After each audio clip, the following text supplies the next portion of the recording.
Kajian Kitab.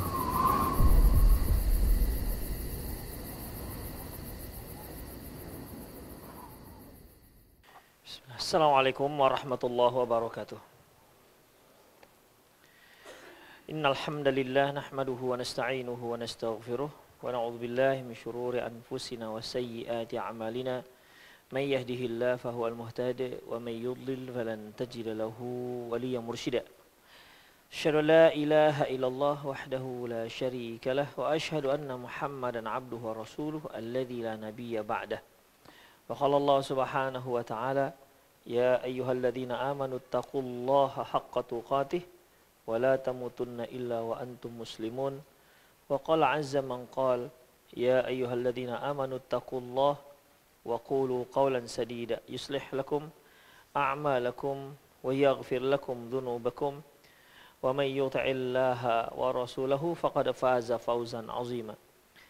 Ya ayyuhan nasu taqu rabbakumul ladzi khalaqakum min nafsin wahidah wa khalaqa minha zawjaha wa batha minhuma rijalan katsiran wa nisaa'a wattaqullaha alladzi tasaaluna bihi wal arham innallaha kana 'alaikum raqiba. Amma ba'du, inastaqal hadithi kitabullah wa khairal hadi hadi Muhammad sallallahu alaihi wasallam wa syarrul umur muhdatsatuha wa kullu muhdatsatin bid'ah wa kullu bid'atin dhalalah wa kullu dhalalatin finnar. Ikhwati wa akhwat azallahu wa iyyakum. Alhamdulillah kembali kita bertemu dalam kajian membaca kitab Adabul Mufrad. Di mana kita hari ini masuk pada bab berikutnya, babun man lam yashkur linnasi. Bab orang yang tidak bersyukur kepada manusia. An Abi Hurairah radhiyallahu anhu, dari Abi Hurairah radhiyallahu anhu, anin Nabi sallallahu alaihi wasallam, dari Nabi sallallahu alaihi wasallam, qal, beliau bersabda, la yashkurullaha ma lam yashkurun nas. Orang yang tak bersyukur kepada Allah, tidak bersyukur kepada Allah, orang yang tak bersyukur kepada manusia.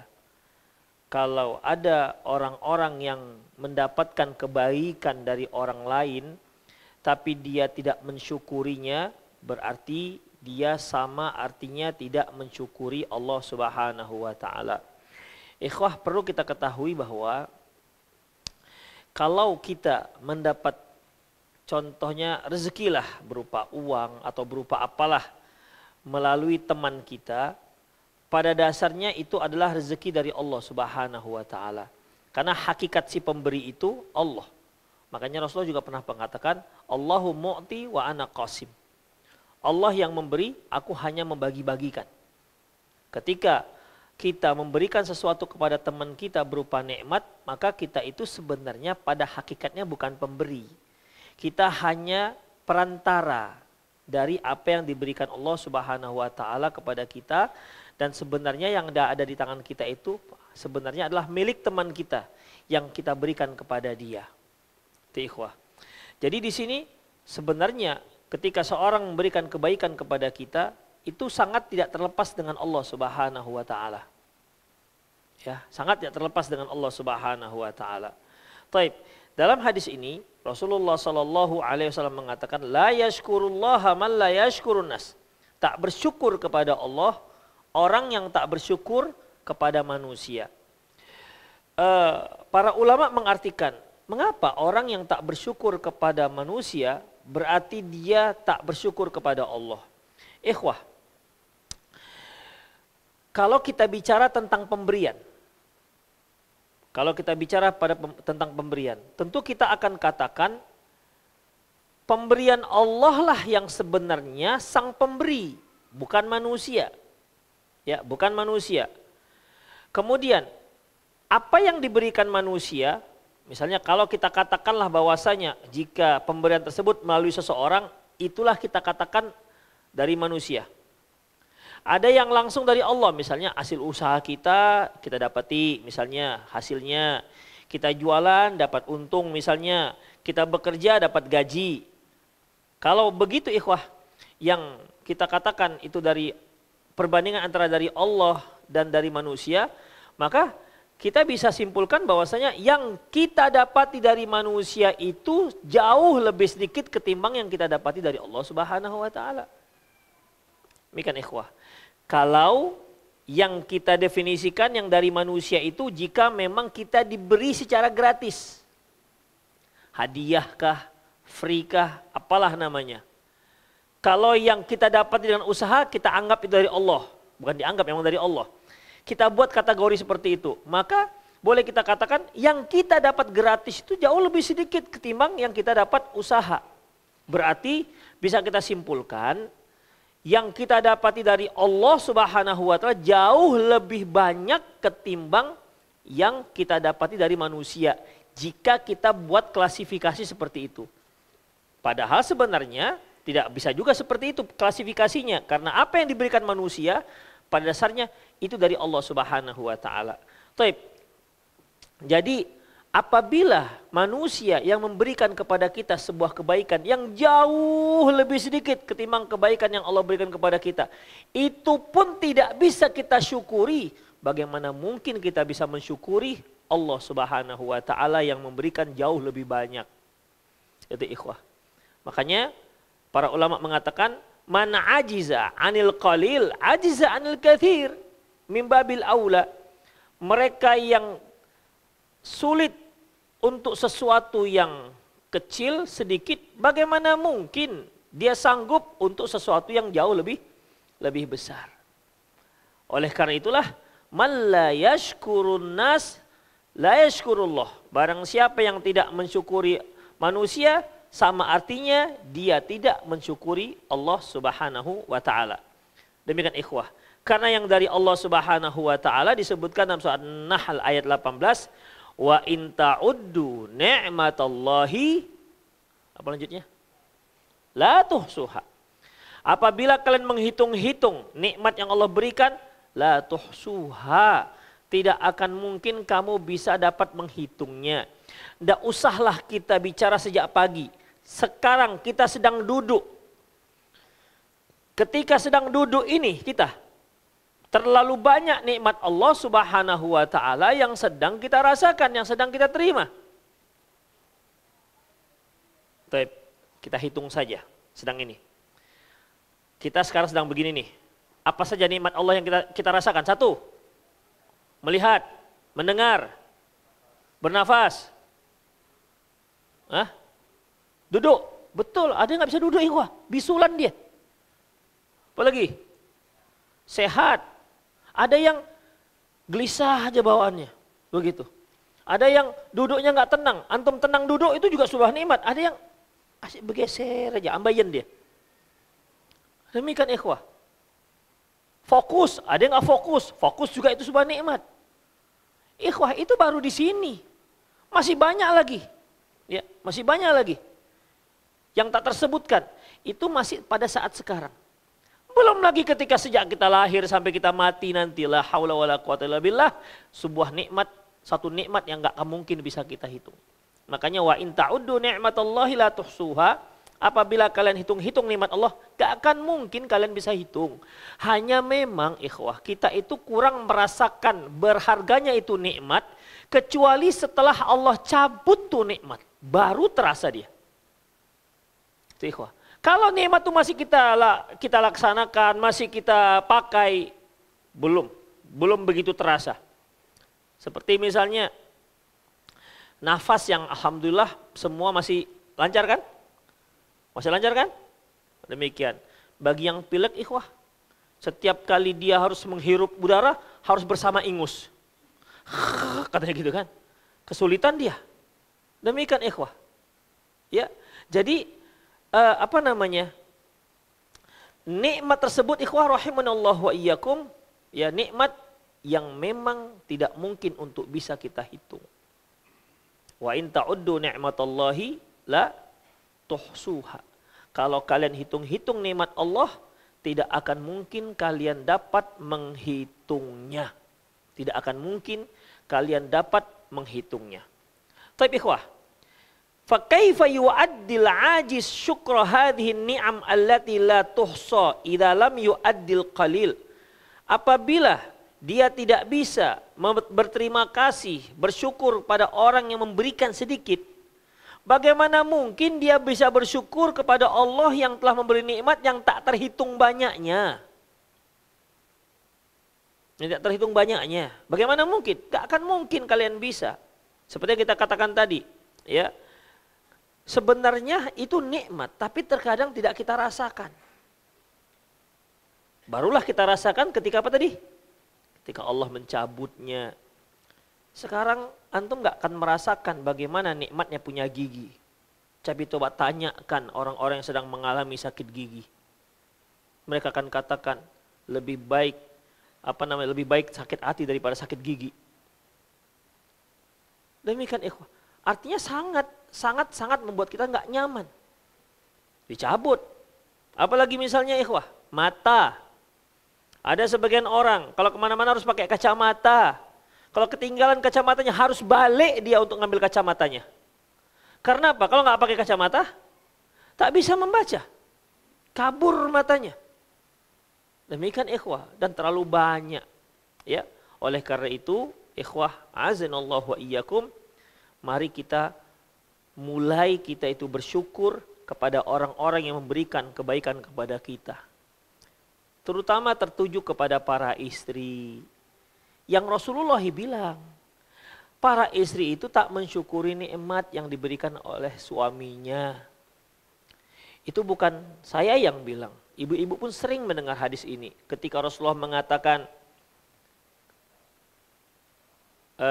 kata beliau, ya ma'syaran nisa tasaddaqna fa inni ra'aitukunna aktsara ahlin nar. Wahai kaum wanita, bersedekahlah karena kulihat kalian itu mayoritas penduduk neraka. Padahal dalam hadis-hadis Rasulullah itu, mama-mama ini lebih dekat dengan surga ketimbang dengan neraka. Lebih dekat dengan surga, nggak banyak persyaratan mereka untuk masuk surga. Bahkan masuk surga dari pintu mana saja yang mereka inginkan. Syaratnya hanya 4, sholat 5 waktu. Nggak usah pakai duha, nggak usah pakai rawatib, nggak usah pakai tahajud, sholat 5 waktu. Puasa, nggak usah pakai puasa Nabi Daud, Senin Kemis, puasa Rebu, puasa Kamis, nggak usah. Yang puasa wajib aja, dijaga kehormatannya, ditaati suaminya, udah masuk surga. Allahu Akbar, mudah kali mak-mak masuk surga. Qila laha dukhulil jannah min ayyi abwabin syi'ti. Dikatakan pada dia, hei, silahkan kamu masuk surga dari pintu mana saja yang kamu inginkan. Hanya 4 syaratnya. Hanya 4 syaratnya ikhwah. Adapun seorang laki-laki kalau mau seperti itu, dia harus seperti Abu Bakar. Gimana, siapa yang sanggup seperti Abu Bakar? Itulah ikhwah. Mudah, tapi ternyata mayoritas mereka di neraka. Kan ini jadi pertanyaan. Makanya aneh, sahabiah pada waktu itu pun juga merasa aneh. Kok bisa ya Rasulullah? Kami menjadi mayoritas penduduk neraka. Padahal mereka tahu, mereka itu masuk surganya mudah. Gak banyak persyaratannya. Beliau katakan, takfurnal la'na, tukfirnal la'na wa takfurnal asyir. Terlalu sering mencela dan tak bersyukur kepada suami. Itu ikhwah. Karena mereka menganggap suami itu ketika memberi nafkah itu kewajiban dia. Jadi kalau sudah kewajiban tidak perlu diterima kasih, disyukuri. Cobalah ibu-ibu ketika menerima, nanti ini kan sebentar lagi kan, ini udah tanggal 1 ya. Berarti sudah terima, sudah dapat berarti. Demikian. Coba kira-kira antum lah. Nah, misalnya saya tanya mana yang pegawai-pegawai ini. Mana yang antum bekerja bulanan, dapat gaji bulanan? Ya. Punya istri? Oh, aduh kasihan. Yang punya istri lah. Yang punya istri. Aduh, ini jomblo-jomblo semua ini. Yang bekerja yang ada bulanannya. Ah, Bapak lah, Bapak. Ada bulanan, Pak? Bulanan apa harian apa mingguan? Bulanan. Bapak sudah kasih kapan? Kapan itu? Tanggal 25. Coba ingat-ingat ketika dikasih bagaimana sambutannya?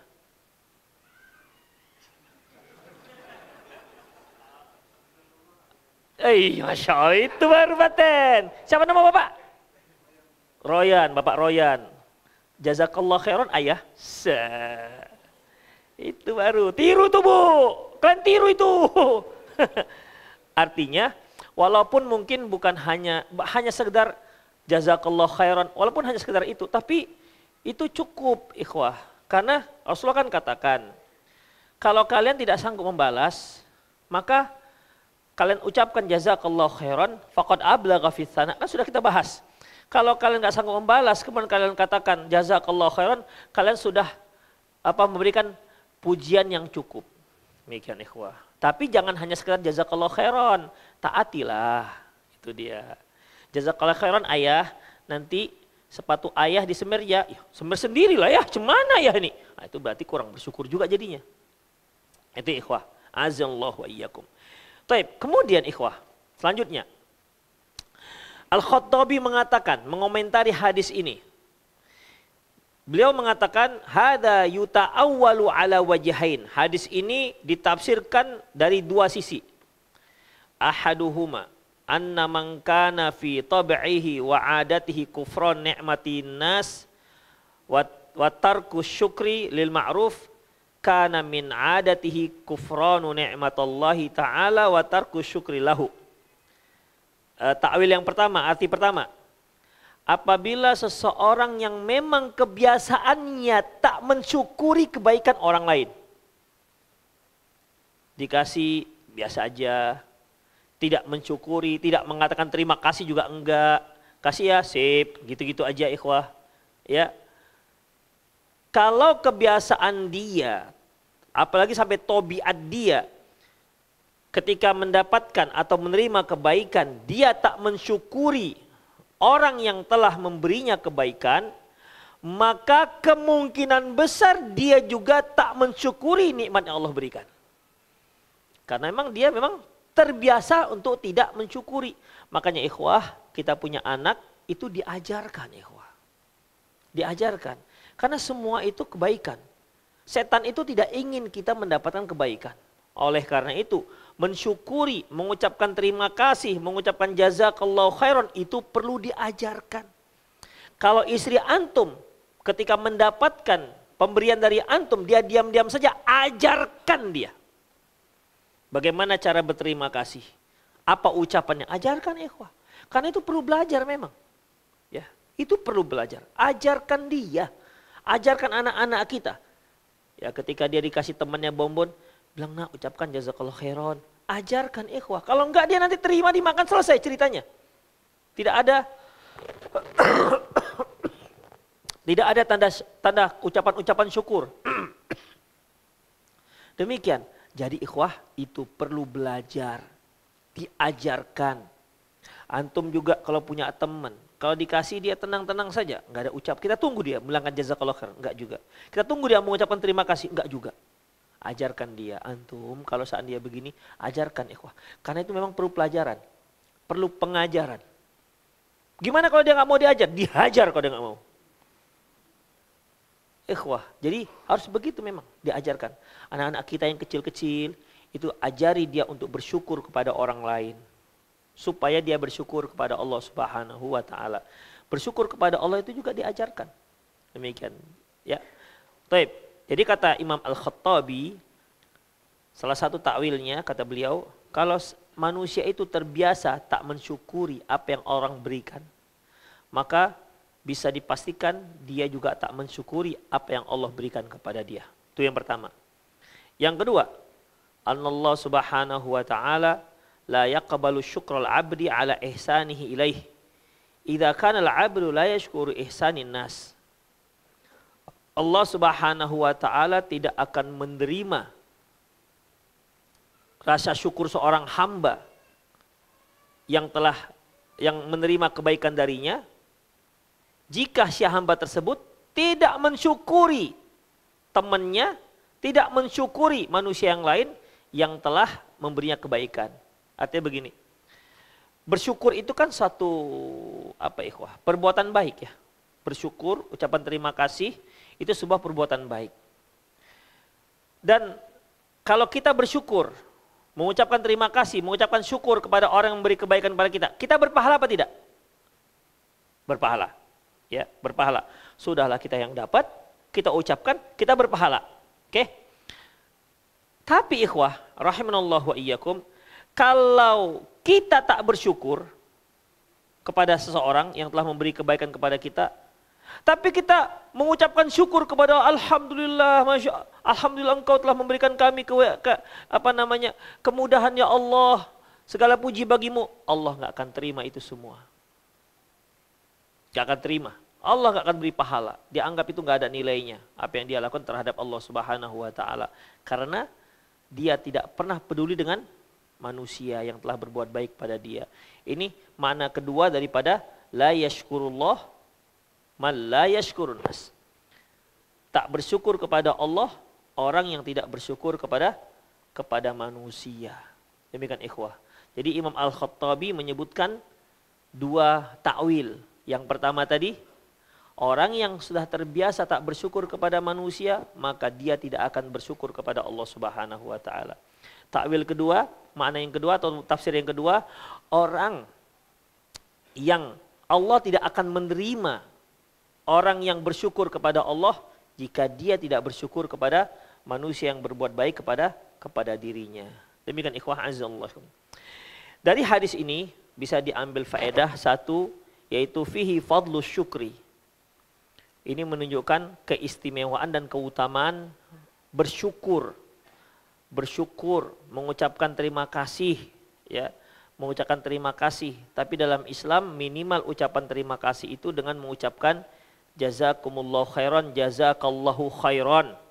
Kalau antum pintar mengubah-ubah domirnya antara kaki, kum, kunna, kuma, ya, kalau engkau ka, kalau engkau perempuan ki, kalau banyak kum, kalau banyak perempuan kunna, kalau dua orang kuma, kalau antum mahir seperti itu silahkan.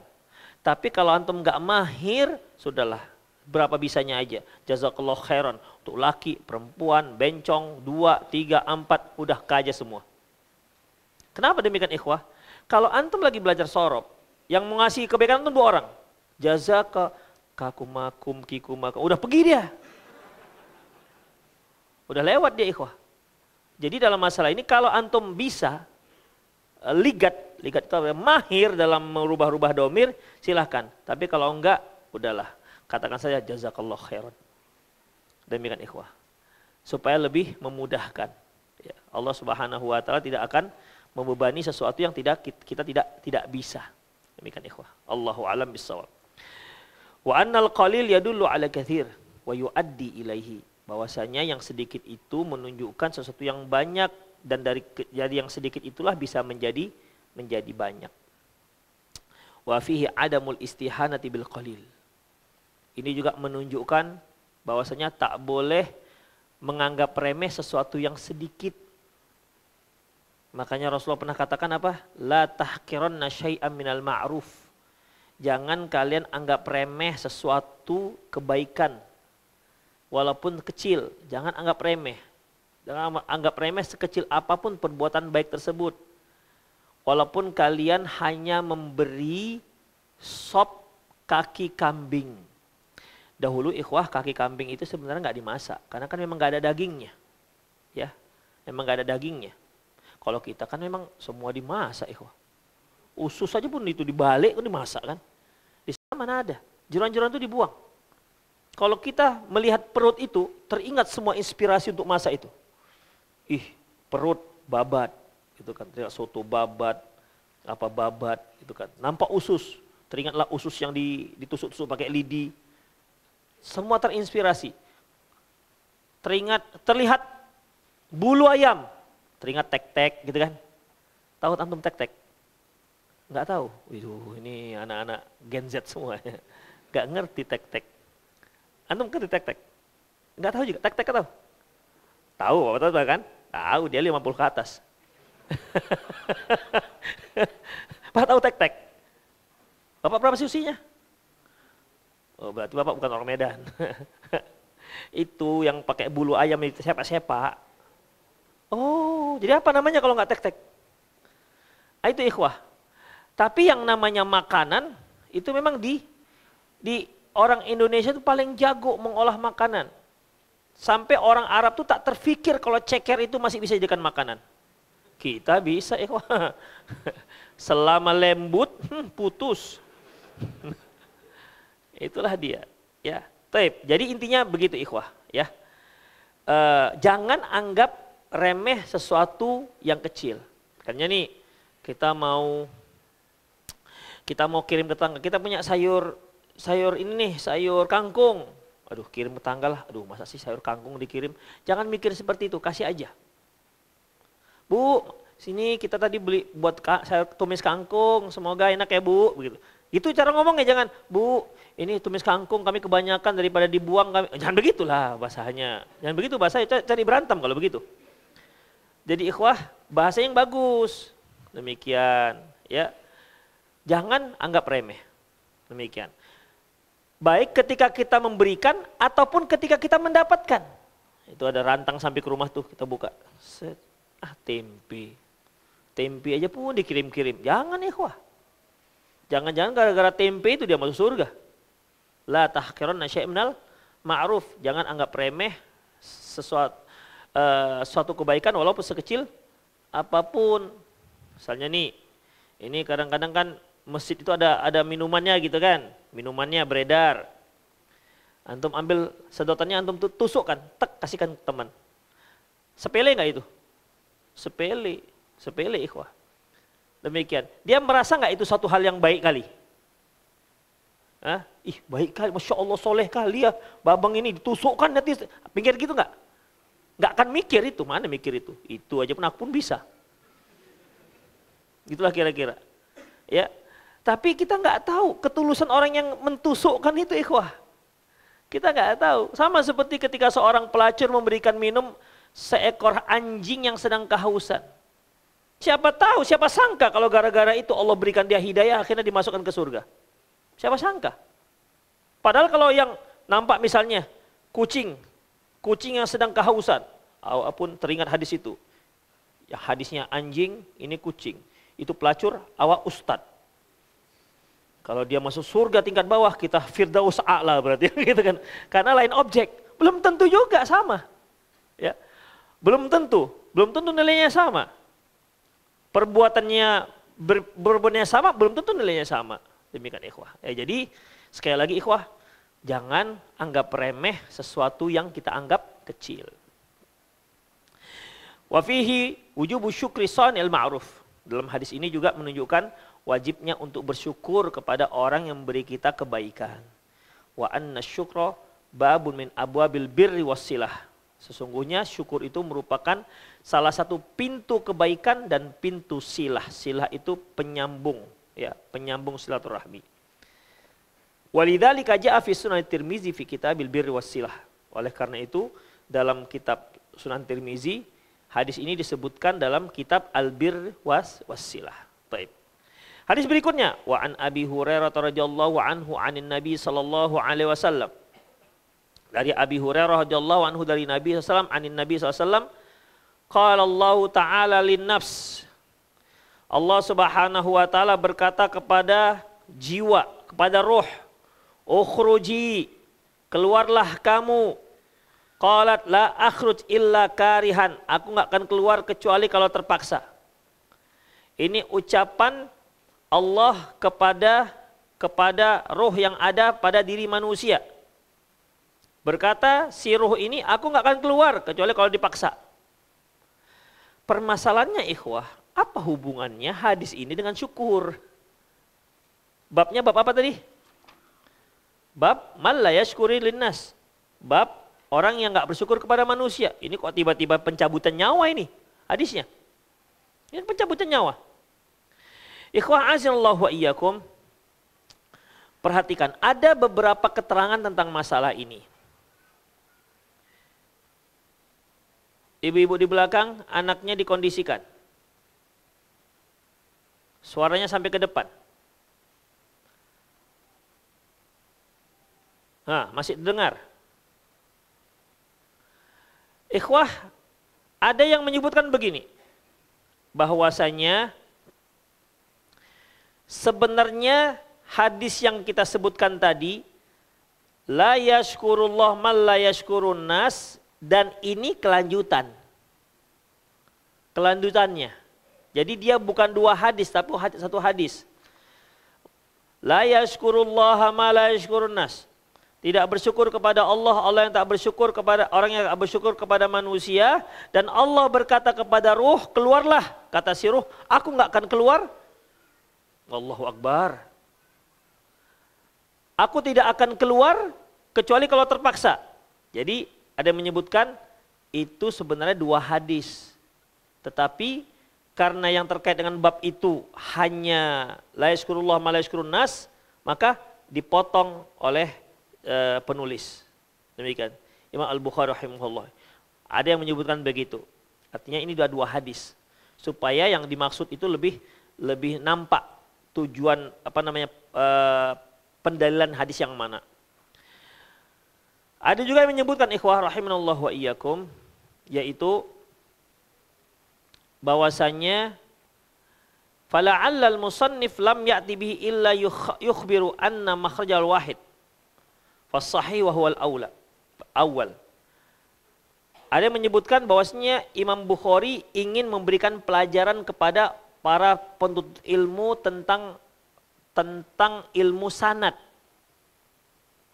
Di mana ketika beliau menyebutkan hadis yang tadi yang cocok dengan bab la yashkurullah ma la yashkurun nas, cocok kan dengan bab? Kalau babnya bab man yashkuru apa tadi? Bab man lam yashkuri linnas, cocok hadisnya. Udah. Sementara hadis yang ini beliau sebutkan hanya sekadar untuk menunjukkan bahwasanya hadis yang itu dengan yang hadis ini itu sama-sama sahih. Bahwasanya sama-sama sahih dan satu sanad, itu dia. Sama-sama sahih dan sanadnya sama. Artinya kalau kalian mensahihkan hadis yang itu, berarti hadis ini juga sahih karena sanadnya sama, orang-orang yang meriwayatkan sama. Jangan sampai yang ini kalian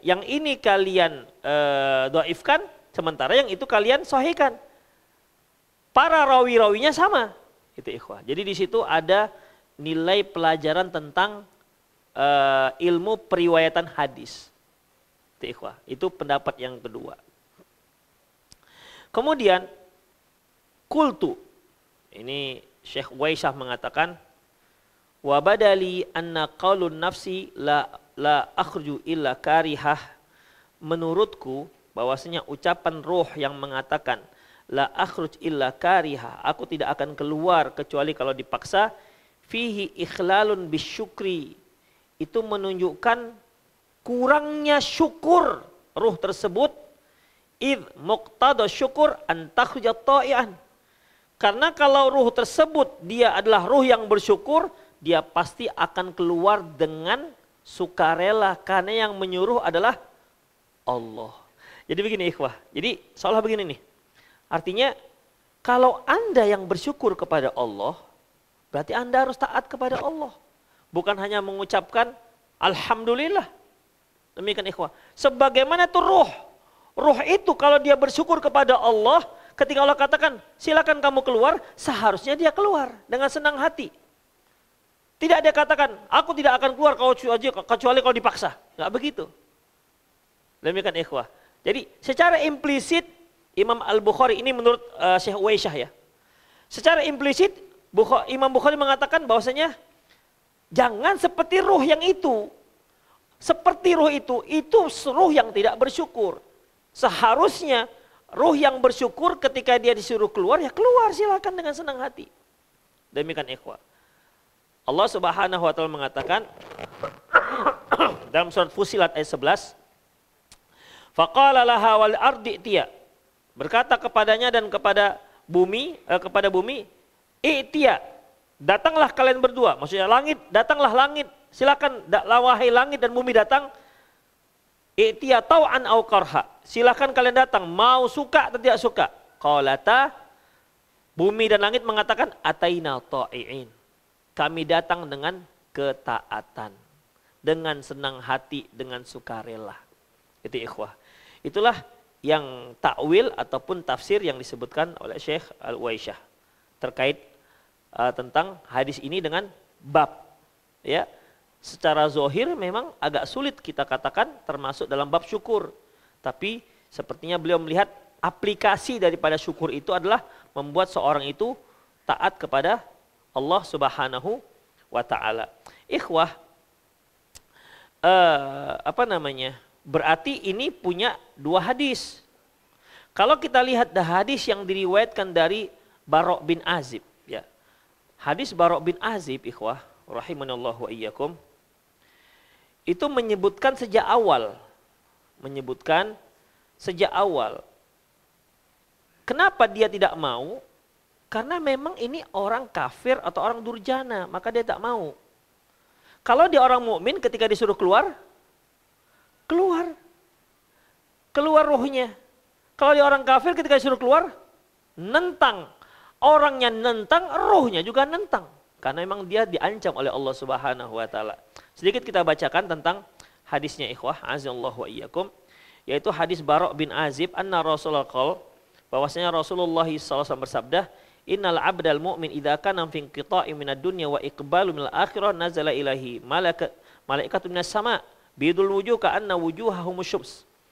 Bahwasanya ketika seorang hamba yang mukmin, ketika seorang hamba mukmin ingin meninggalkan dunia menuju akhirat, maka akan turunlah para malaikat-malaikat ke langit yang wajah malaikat itu putih bagaikan matahari. Wa ma'ahum kafanun min akfanil jannah wa hanutun min hanutil jannah, dan mereka itu membawa kain kafan dari surga dan wangi-wangian dari surga. Hatta yajlisu fi minhum mudda basarihi, sampai malaikat-malaikat ini rombongan malaikat, enggak disebutkan berapa malaikat. Yang penting rombongan malaikat duduk di sejauh mata memandang. Jadi tidak dekat orang yang dicabut nyawanya, tapi jauh sejauh mata memandang.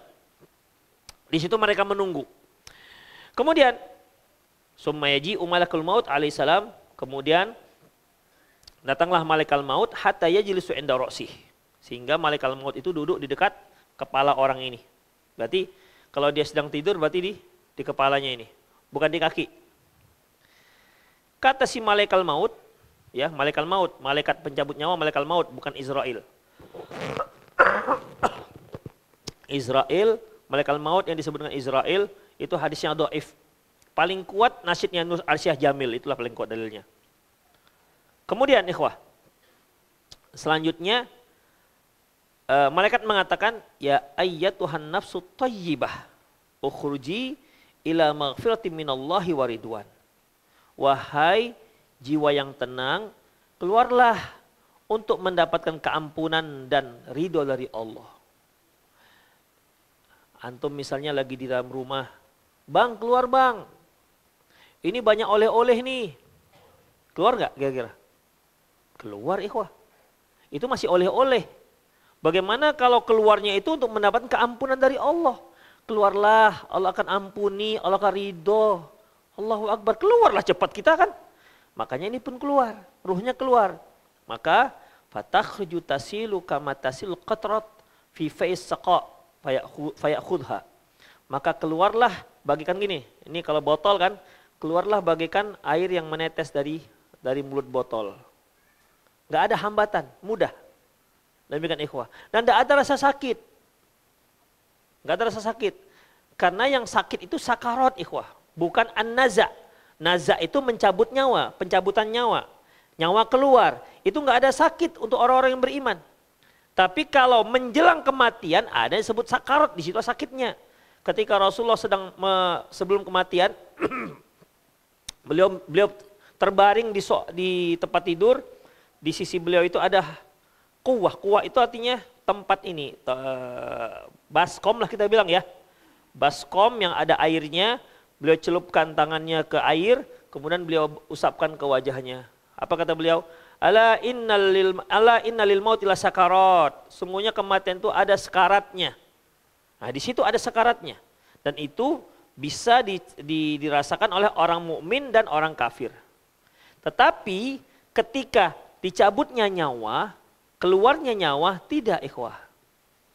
Untuk orang mukmin dia akan keluar tanpa ada rasa sakit. Dia akan keluar, mudah keluarnya, bagaikan keluarnya air dari botol. Demikian ikhwah. Karena dia dijanjikan akan mendapatkan keampunan dari Allah Subhanahu wa taala.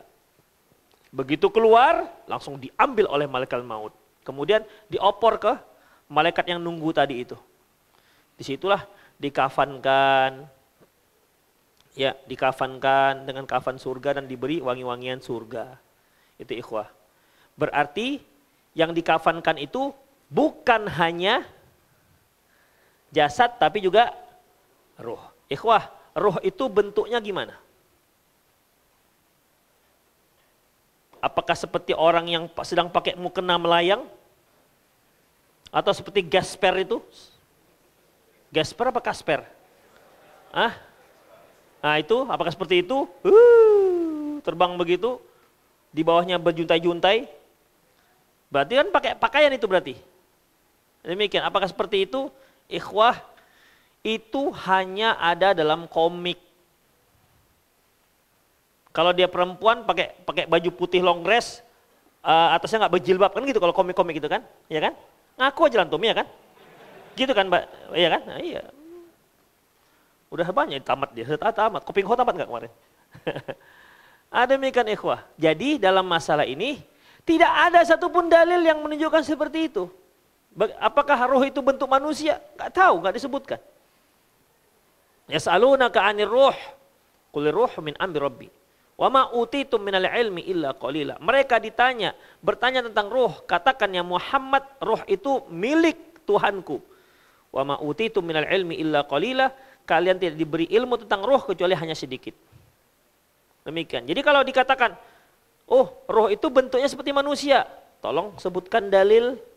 Ada nggak dalilnya supaya kita bisa jadi pijakan, kita juga bisa bicara yang sama. Kalau ada yang bertanya, bentuk ruh bagaimana? Seperti manusia bentuknya. Demikian ikhwah. Ya, itulah dia. Intinya di sini adalah ruh tadi di kafan. Kemudian, innal abdal kafir wa fi riwayatil fajir. Sungguhnya seorang hamba yang kafir. Dalam riwayat yang lain fajir. Nah, dua-dua masuk ini ikhwah. Kalau kafir itu kan nggak muslim. Kalau fajir dia muslim tapi banyak dosa. Adapun seorang hamba yang kafir atau yang banyak dosa, idza kana fi inqita'i minal akhirati wa iqbali minad dunya, apabila dia akan meninggalkan akhirat akan meninggalkan dunia menuju akhirat, nazala ilaihi minas sama'i malakun ghiladun syidadun sudul wujuh wa ma'u masuh minan nari wa yajlisuna minhum muddal basar. Maka turun juga para malaikat, tapi itu malaikat yang kasar-kasarnya sangat luar biasa, wajahnya hitam dan dia membawa pakaian dari neraka. Dan mereka pun duduk di sejauh mata memandang. Summa yaji'ul malakul maut hatta yajlisa 'inda ra'sih. Kemudian datanglah malaikat maut dan duduk di dekat kepala siapa tadi ini? Yang kedua ini. Orang kafir dan fajir, pendosa. Kemudian fayaqul, malaikat maut mengatakan, ayyatuhan nafsul khabithah, wahai ruh yang busuk, ukhruji ila saqati minallahi wa ghadabih, keluarlah engkau untuk mendapatkan kemarahan dan kemurkaan Allah. Kira-kira keluar dia nih? Ya nggak berani keluar, ikhwah, gimana keluar? Keluarlah kamu untuk dimarahi Allah. Ya jelas nggak berani keluar. Kemudian setelah mendengar itu, fatafarraqa fi jasadih, paniklah ini ruh. Panik dia ruh. Ya panik ikhwah. Karena dia harus keluar, tapi kalau keluar dapat murka. Panik dia. Tapi kan nggak keluar. Ya, sekitar panik tapi nggak keluar. Jadi gimana ikhwah? Fayantazi'uha kama yantazi'us sufut katsirus syu'ab min sufil bablul. Maka malaikat paksa keluar, pegang, tarik, maka berputusanlah urat-urat dia, itu bagaikan besi yang berduri dililit goni, ditarik dengan paksa, berputusanlah urat-uratnya. Fataqatta'a ma'ahu al-uruq wal asab, maka berputusanlah otot-otot dan urat-uratnya. Demikian ikhwah, karena ditarik dengan paksa. Kalau tadi itu keluar sendiri, tidak ada berpengaruh terhadap jasad. Ya. Dalam hadis yang lain ikhwah, rahimanallahu wa iyyakum. Ketika Allah mengatakan, "Falaula idza balagatil hulqum." Ketika sudah sampai tenggorokan. Wa antum hina idzin tanzurun. Pada waktu itu kalian lihat. Kalian, maksudnya kita yang ada di sekitar orang yang meninggal, kalian lihat. Wa nahnu aqrabu ilaihi minkum walakin la tubsirun. Kami itu dekat daripada kalian, tapi kalian enggak nengok kami. Artinya itu malaikat maut. Ya. Kita melihat tuh prosesnya. Udah mangap-mangap, udah sesak-sesak gitu kan. Tapi belum mati juga misalnya. Itu malaikat maut di situ. Kami lihat kalian, kalian enggak lihat kami. Makanya ikhwah, orang dalam kondisi seperti ini dianggap sudah mati. Walaupun belum tercabut nyawanya, tapi dia dianggap sudah mati. Makanya Rasulullah katakan, lakinu mautakum bila ilaha illallah. Talkinkan mayat kalian dengan kalimat la ilaha illallah. Kira-kira mentalkan mayat sudah dicabut nyawanya atau sebelum dicabut? Kalau sudah dicabut nyawanya kita talkinkan, Pak, la ilaha illallah. Justru kalau dia ngomong kita yang lari. Iyalah la ilaha illallah, bubarlah itu majelisnya. Ini kok udah mati masih bisa ngomong, apalagi masih dalam kerenda. Dalam kerenda sampingnya, kan ada yang la ilaha illallah, la ilallah. Terdiam orang ini, rupanya dari dalam kerenda juga. La ilaha illallah, la ilah. Waktu bubar itu ikhwah. Gak akan mungkin mayat bisa mengucapkan la ilaha illallah. Tapi Rasulullah mengatakan, talkinkan mayat kalian dengan kalimat la ilaha illallah. Jadi orang yang menjelang kematian itu dianggap sudah mati. Makanya kita disuruh untuk mentalkinkan dan menyebut dia, dan Rasul menyebutkan mereka ini dengan kalimat mayat. Karena memang akan sebentar lagi akan menjadi mayat. Demikian ikhwah. Kemudian dalam ayat yang lain, walau taro idh yatawaffal ladzina kafaru. Kalau kalian lihat bagaimana malaikat-malaikat yang mematikan orang-orang kafir. Wal malaikatu yadribuna wujuhahum wa adbarahum. Malaikat itu memukul wajah mereka dan punggung mereka. Wadzuqu adzabal hariq. Rasakan azab yang membakar, yang pedih. Apa kata Ibnu Katsir? Makna dari kalimat ini, walau taro ya Muhammad hala mutawafal malaika arwahal kufar. Ya Muhammad, kalau kamu melihat bagaimana malaikat itu mencabut nyawa orang kafir, la ra'aita amron aziman fazi'an munkaron. Kamu akan lihat perkara yang sangat mengerikan. Kata Ibnu Katsir. Idh yadribuna wujuhum adbarahum. Ini kan roh ini kan tadi nggak mau keluar. Ya kan? Kan tadi disentak. Sambil disentak bagaimana ikhwah? Kamu akan lihat Muhammad bahwasanya itu malaikat yadribuna wujuhahum wa adbarahum, dipukul wajah punggung dipukuli. Fayaqulu dzuqu adzabal harik. Dipukuli itu supaya dia keluar. Bayangkan badannya dipukul kemudian rohnya disentak. Itu ikhwah. Kenapa nggak mau keluar kecuali dipaksa? Karena mereka orang kafir. Kenapa kafir? Orang kafir itulah yang tidak bersyukur dengan Allah Subhanahu wa ta'ala. Makanya orang yang tidak bersyukur dikatakan kufur. Tidak mensyukuri nikmat dikatakan kufur nikmat. Itu ikhwah. Dan orang kafir itu semua kufur. Kufur nikmat Allah Subhanahu wa ta'ala. Karena dia malah sama sekali tidak beriman dengan Allah Subhanahu wa ta'ala. Itulah hubungan antara penggalan hadis yang pertama, la yashkurullah ma la yashkurun nas, dengan yang kedua di mana Allah berkata kepada an-nafs, pada jiwa, ukhruji, qalat la akhruj, dia kata aku enggak akan keluar illa karihta, apa namanya? La akhruj illa karihah, aku akan keluar kecuali terpaksa, kecuali dipaksa. Demikian ikhwah.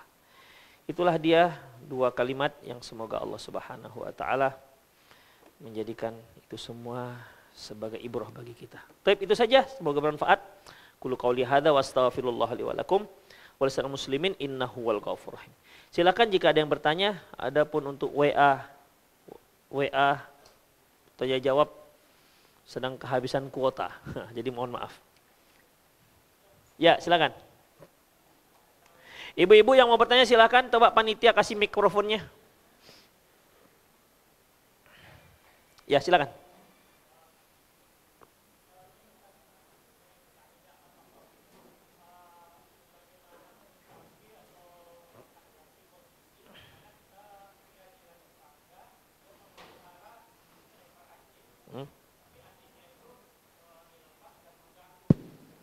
Ya.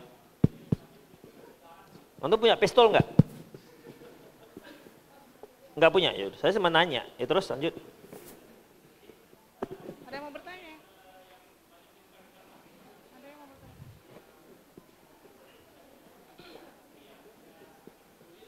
Ya.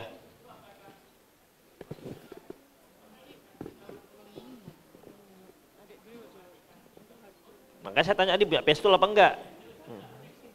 Ya.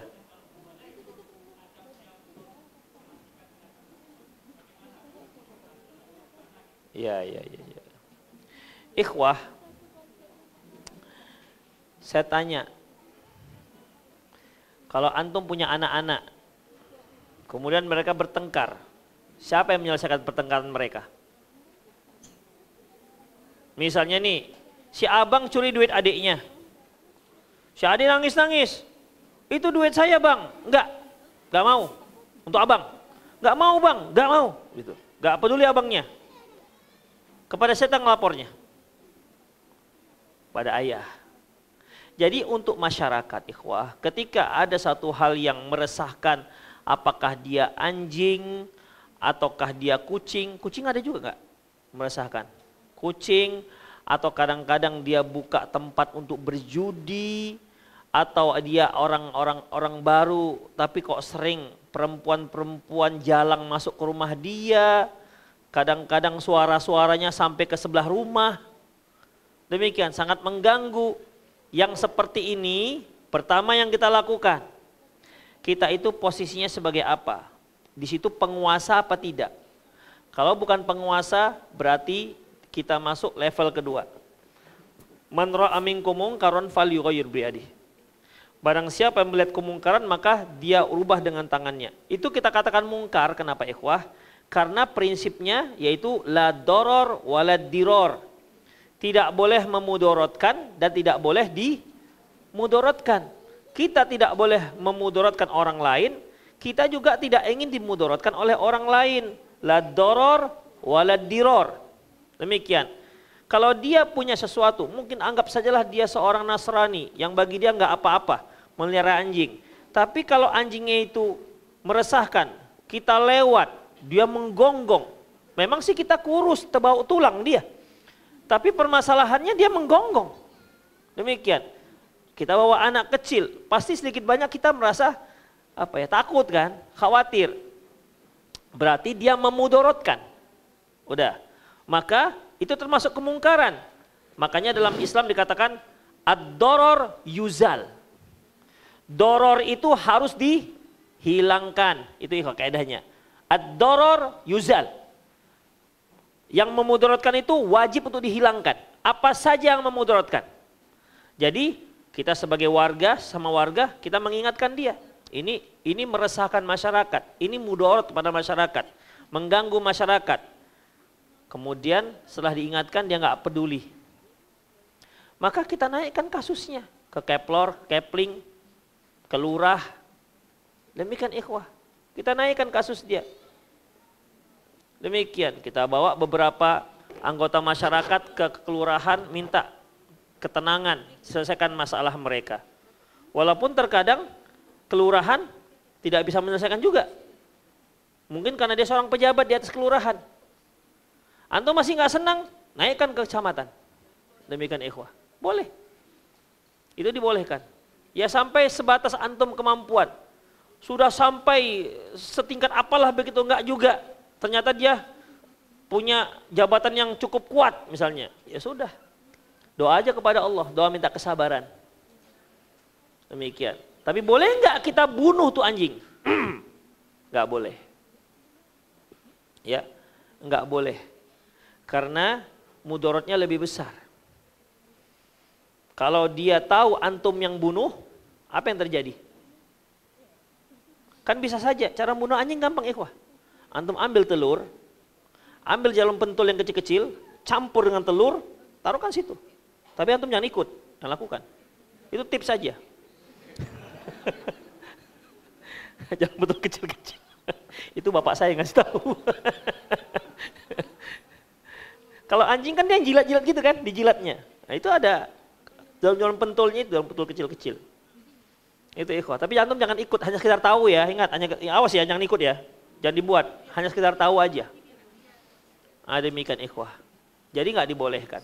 Ya, karena akan menimbulkan mudarat yang lebih besar terhadap diri antum. Demikian. Jadi minta keplor yang menyelesaikan. Ya minta ke manusia. Ada sih memang tetangga-tetangga itu yang dia punya anjing. Anjingnya itu sebesar kita ikhwah. Bukan masalahnya gimana. Sebesar kita anjingnya. Betul anjingnya sebahu kita. Ketika kau kepanjat lah kita kan gimana? Lewat di situ. Walaupun dia di dalam pagar. Tapi ketika dia seolah mau nerkam tuh pagar memang nggak masuk. Kita kan lompat juga ikhwah. Demikian. Karena saya pernah punya trauma dengan anjing. Waktu saya pergi, waktu ibtidaiyah. Lagi pergi ke madrasah sore-sore, anjing itu keluar dari kamarnya, masuk ruang tamu, lompat ke teras halaman, gigit saya. Sengaja dari dalam itu sengaja untuk gigit saya gitu aja, entah apa tujuannya. Keluar dari rumah, sengaja keluar untuk gigit, cet, pergi dia lagi. Gitu, nggak tahu juga apa maksudnya itu. Nah itulah dia, makanya sampai sekarang saya masih teringat tuh. Rumahnya masih teringat, gangnya juga masih teringat, pada waktu itu masih ibtidaiyah kelas 3 gitu lah. Ada lagi silakan. Ya. Halo. Ya apalagi begitu.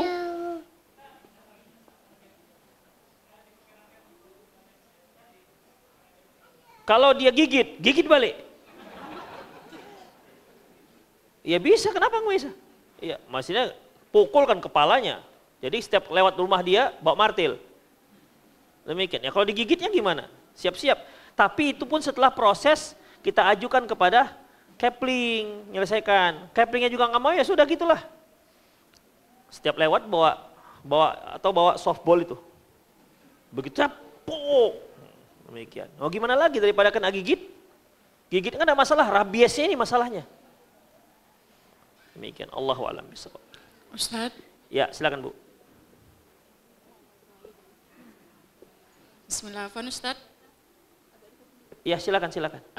Mau bertanya tentang ini Ustadz.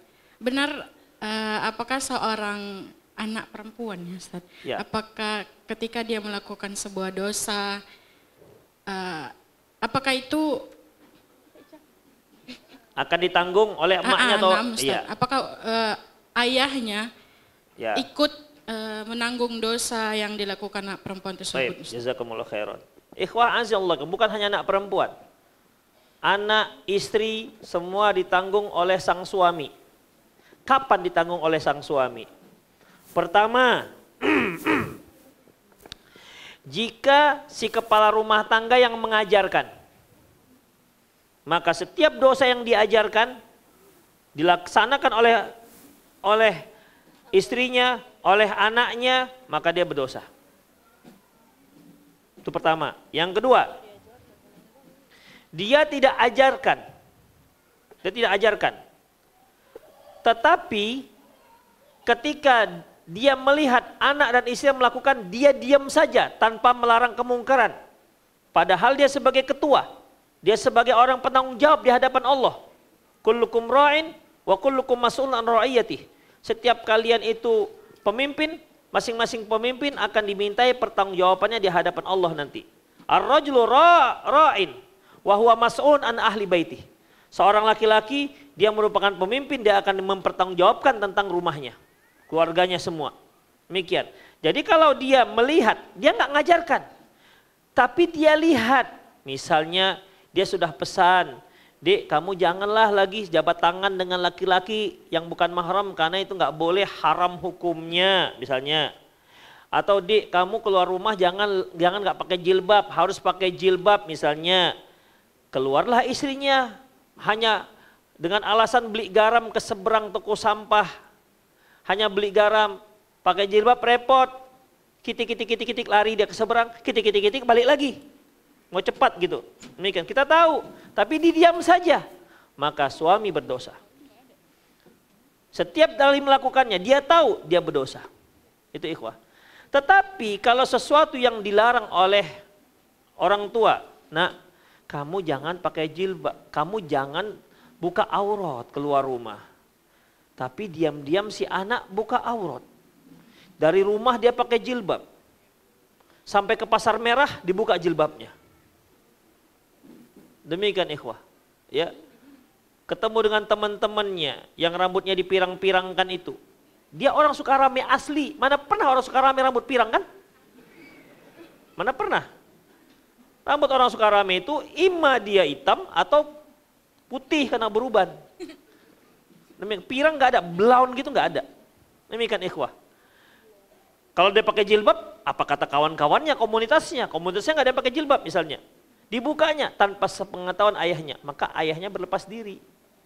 Demikian. Jadi tidak semua dosa yang dilakukan oleh anak itu, ya, tidak semua dosa yang dilakukan oleh anak itu ditanggung oleh orang tua. Kemudian selanjutnya, termasuk juga misalnya sebuah dosa yang banyak terjadi. Seperti misalnya di tempat tersebut setiap kali ada yang meninggal sudah menjadi kebiasaan masyarakat itu melakukan ratapan. Orang tua tahu itu. Tapi dia tak pernah mengajarkan keluarganya untuk mengajarkan bahwa itu terlarang. Tak pernah diajarkan. Dan tidak pernah juga dia pesan-pesan, nanti kalau bapak yang meninggal tolong jangan lakukan ini dilarang oleh agama kita. Dia nggak pernah pesan juga itu, padahal dia tahu itu terlarang dan masyarakat melakukan selalu ketika kematian. Maka ketika si ayah meninggal dan keluarganya melakukan ratapan, si ayah pun kena azab. Ini yang disebutkan oleh Rasulullah, innal mayyita la yu'adzabu bibukai ahli. Sesungguhnya mayat itu diazab akibat ratapan keluarganya. Padahal ratapan itu dosa keluarga. Kenapa? Mayat juga. Karena dia tidak pernah mengajarkan perkara yang terlarang itu. Padahal itu pasti akan terjadi umumnya tengah-tengah masyarakat. Itu baru. Tapi kalau sudah dinasihati, sudah diingatkan enggak juga, maka ayahnya berlepas diri dari anaknya. Seperti halnya anaknya Nabi Nuh alaihissalam. Nabi Nuh sudah mengatakan, Rabbi inni da'autu qaumi laila wa nahara falam yazidhum du'a illa firara. Ya Allah, aku telah berdakwah kepada kaumku siang dan malam hari, tapi malah membuat mereka semakin lari. Wa inni kullama da'autuhum litaghfir lahum ja'alu asabi'ahum. Setiap kali aku ajak mereka untuk minta ampun kepadamu, mereka letakkan telunjuknya di telinga mereka. Wastaghshaw thiyabahum. Mereka ambil kainnya dan mereka kerudungkan kepalanya dengan kain. Wastaghshaw thiyabahum wa asarru wastakbaru istikbara. Demikian ikhwah, sudah berusaha. Ketika terjadi banjir, dia lihat anaknya sedang berenang.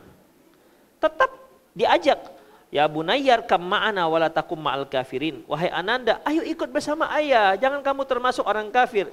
Tapi anaknya tetap bandel. Apa kata anaknya? Qala sa'awi ila jabali ya'simuni minal ma'. Ya, aku akan lari ke puncak gunung. Itu akan menyelamatkan aku dari banjir. Ya kalau seandainya Medan itu banjir, kira-kira Gunung Sibaya bisa nggak tenggelam? Logikanya gimana? Nggak akan mungkin. Karena itu logika. Si anak pakai logika, Nabi Nuh pakai wahyu. Kalau wahyu mengatakan akan tenggelam, ya tenggelam. Walaupun nggak masuk logika. Itu ikhwah. Jadi si anak pakai logika. Enggak akan bisa tenggelam. Kata Nabi Nuh, qala la asimal yaum. Hari ini nggak akan ada yang selamat kalau nggak menaik kapal. Akan tenggelam. Akhirnya fahala bainahumal mauju fakana minal mughraqin. Akhirnya mereka pun dipisahkan dengan ombak, dan si anak termasuk yang ditenggelamkan, termasuk yang kafir. Sekarang kekafiran si anak ditanggung enggak dengan oleh Nabi Nuh alaihissalam? Enggak, karena dia sudah upaya. Demikian. Allahu a'lam. Ada lagi?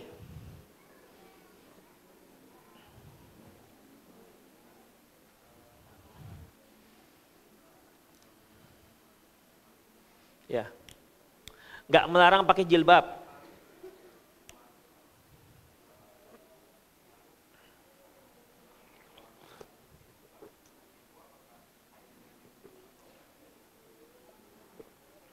Semua yang terlibat.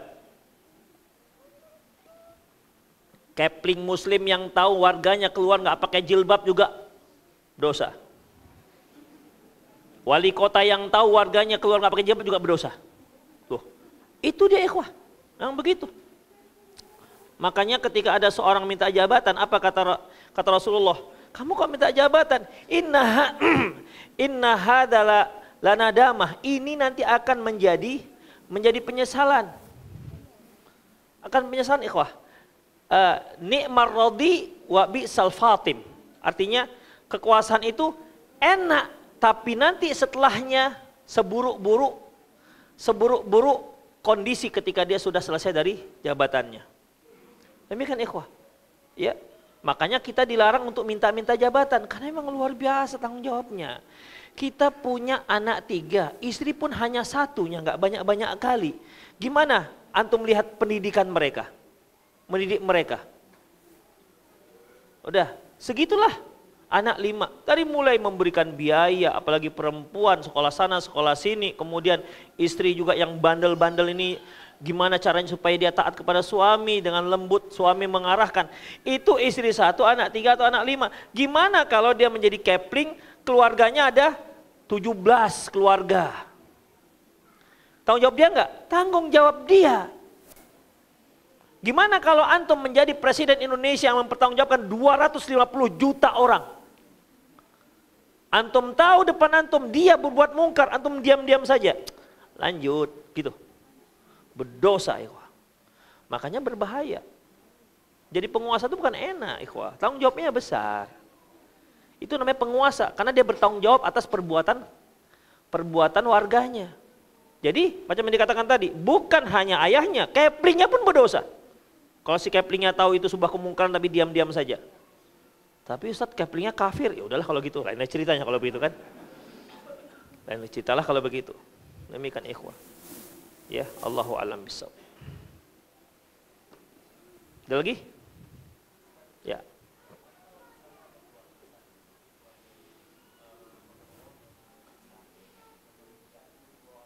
Ya. Ya.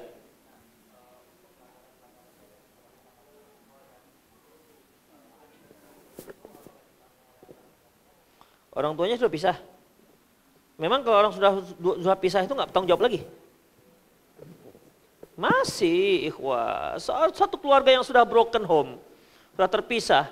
Ikhwah yang pisah suami istri. Orang tua anak tidak pernah pisah. Tanggung jawab sama. Biayanya sama, nggak dikurangi. Cerai antara suami dan istri. Si A, anak yang pertama, 1 bulan dia membutuhkan dana misalnya biaya sekolah segala macam sekitar 2 juta. Pisah orang tuanya, ini bisa berkurang ini tanggung jawabnya. Enggak, tetap 2 juta. Untuk anak mau pisah maknya, mau nggak pisah maknya dengan bapaknya, tetap segitu, tidak ada berubah. Tapi umumnya kalau terjadi broken home, kalau si anak ikut si ibu, si ayah mulai tak peduli dengan nafkah anaknya. Padahal nggak bisa diputus. Anak dengan ayah tak bisa diputus. Demikian, kalau dia sia-siakan zolim tuh si ayah, dituntut si anak nanti di hari akhirat. Kenapa dia sia-siakan saya? Kalau mereka broken home kan dengan makku, bukan dengan aku. Demikian, masalah mereka. Kenapa anak-anak jadi diikutkan? Demikian, kasih sayang, nafkah nggak boleh dikurangi. Anak nggak bisa putus, suami istri putus, bisa putus, anak nggak bisa putus. Nggak ada berkurang nafkah untuk anak-anak walaupun mereka sudah pisah suami dan istri. Maka saya sering katakan hati-hati mereka-mereka yang bercerai segala macam. Jangan ajarkan anaknya membenci ayahnya. Demikian juga anak yang ikut dengan ayah jangan ajarkan dia membenci ibunya. Karena sama artinya dia sedang mengajarkan anaknya durhaka kepada kedua orang tuanya. Misalnya pisah. Dikarenakan apa? Dikarenakan suami hidung keranjang lah gitu ya. Hidung belang, matanya keranjang. Pantang nengok cewek glowing dikit. Kalau nengok cewek yang good looking bawanya mepet aja gitu. Dia punya semboyan, aku lihat, aku dekat, aku sikat, aku minggat, kira-kira. Nakal ayahnya ini. Demikian ikhwah. Akhirnya ya dia seorang playboy misalnya, lama-kelamaan istri tidak tahan, minta cerai. Lantas gak boleh si ibu mengatakan, kau nak ayahmu tu nak, la haula wala quwata illa billah. Itu ayahmu begina begitu.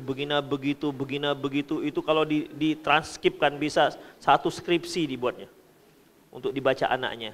Semua dosa-dosa ayahmu di tahun 2023 sampai 2025. Itu ikhwah, itu mengajarkan anak durhaka. Jangan. Ya, tetap disuruh anaknya supaya baik, walaupun mereka pisah tetap baik kepada ayah atau kepada ibunya. Demikianlah ikhwah, itu saja kajian kita. Nggak ada lagi kan pertanyaan kan? Saya yakin memang nggak ada pertanyaan. Demikianlah, semoga bermanfaat. Aku lu qauli hadza wa astaghfirullah li wa lakum wa lisal muslimin innahu wal ghafurur rahim. Subhanakallahumma bihamdik asyhadu an la ilaha illa anta astaghfiruka wa atubu ilaik. Wa akhiru da'wana alhamdulillahirabbil alamin. Assalamualaikum warahmatullahi wabarakatuh.